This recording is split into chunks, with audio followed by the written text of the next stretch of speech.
This video is brought to you by Brilliant. On Wednesday, Nikkei claimed that China had been preparing for a blockade of Taiwan since US House Speaker Nancy Pelosi visited the island last year.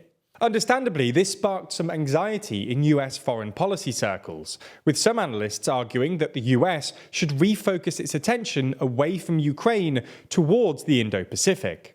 So in this video, we're going to look at why this anxiety might be merited, and 3 reasons to think that China might well invade Taiwan sometime soon.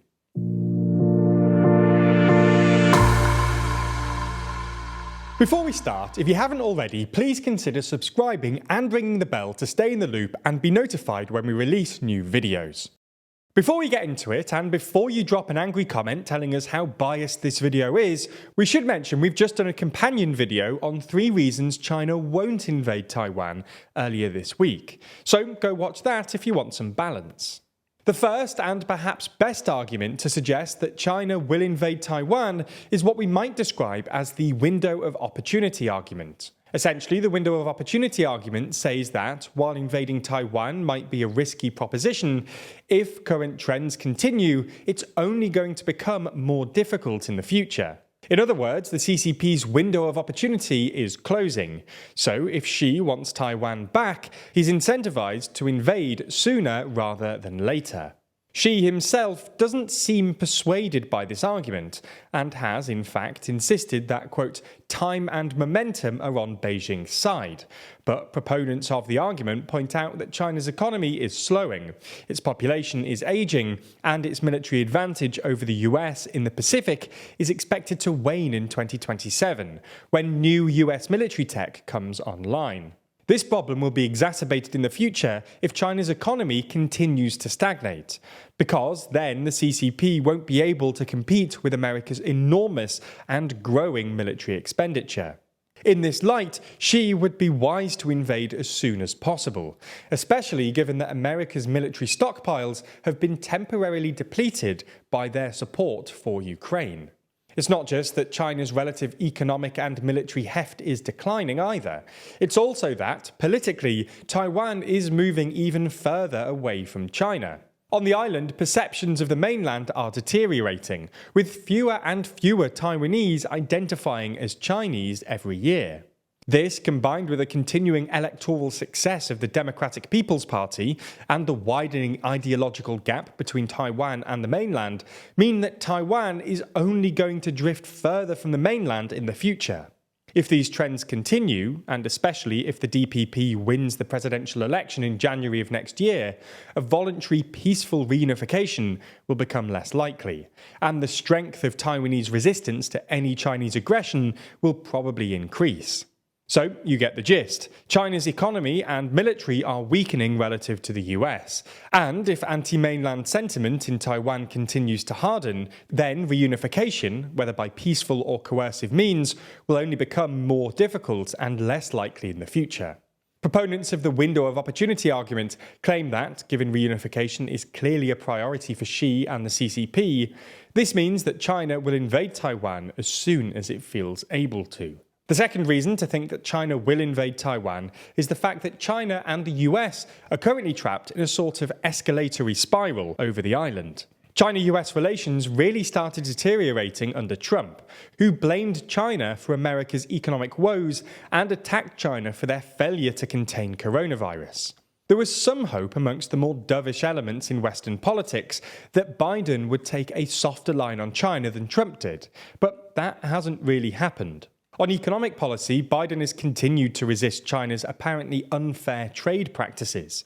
For example, when the World Trade Organization ruled that America's protective tariffs on steel and aluminium imports were illegal, Biden told the WTO they had, quote, no authority to rule on what the White House saw as an issue of national security, and ignored the ruling. On security policy, Biden's rhetoric has been perhaps more palatable in style, but just as aggressive in substance. Biden has claimed on multiple occasions that the US has a treaty commitment to defend Taiwan, which is both untrue. The Taiwan Relations Act doesn't explicitly require the US to defend Taiwan in the event of an invasion, and would mark a substantial change from the US's long-standing policy of strategic ambiguity on Taiwan. As tensions have increased, it's become politically more and more difficult for either side to back down, which means that each side responds to the other's provocations by escalating. This is, in part, a symptom of the apparently irreconcilable differences between China and the US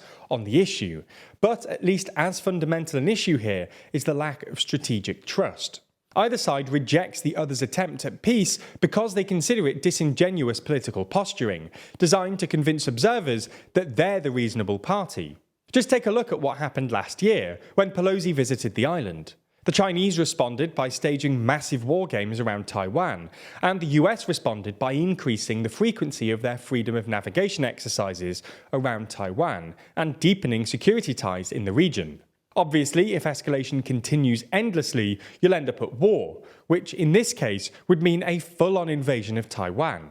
Even if neither side actually wants a full-on war, this posturing runs the risk of an accidental escalation. The more American and Chinese ships and planes around Taiwan, the greater the chance of mishap.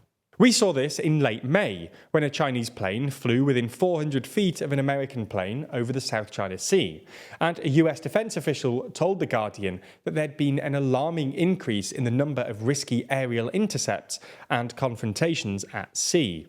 The third and final reason to think that China will go to war over Taiwan is China's domestic issues. As we've detailed in numerous other videos, China is in a tough spot at the moment. Its economy is stagnating, debt is ballooning, and youth unemployment is skyrocketing. If the CCP continues to be unable to solve these issues, this could undermine their claim to political legitimacy in China, and a war would probably restore that claim. This is because, in times of international crisis or conflict, support for an incumbent government increases in what's known as the rally around the flag effect. Take a look at President George W. Bush's approval rating. There were sharp spikes around 9/11, the invasion of Iraq, and the capture of Saddam Hussein for exactly this reason. While this might sound implausible at the moment, given the CCP's iron grip on the Chinese state, China's economy faces real structural difficulties with no easy remedies. If these difficulties prove insurmountable and popular demand for action over Taiwan increases, it's at least true that, for Xi and the CCP, there will be a new incentive to invade. So, these are the three reasons to think that China might invade Taiwan: the closing window of opportunity argument, the US-China escalatory spiral, and China's domestic issues. But we'll have to wait and see how this situation actually plays out. In assessing whether this happens, we have to rely on a variety of sources. This is because it's increasingly difficult to tell what's real and fake, with AI and machine learning pushing us into new realms of deception. It's even easy to manipulate and deceptively use data. That's why, as part of our journalism at TLDR, we're brushing up on our data and analysis skills over on Brilliant. For instance, their Predicting with Probability course has helped us better understand how projections and forecasts work, and therefore help understand when there's something suspicious going on with government forecasting. Or take their hypothesis testing course, which allows us to better analyse people's claims and also testing our own assumptions and theories.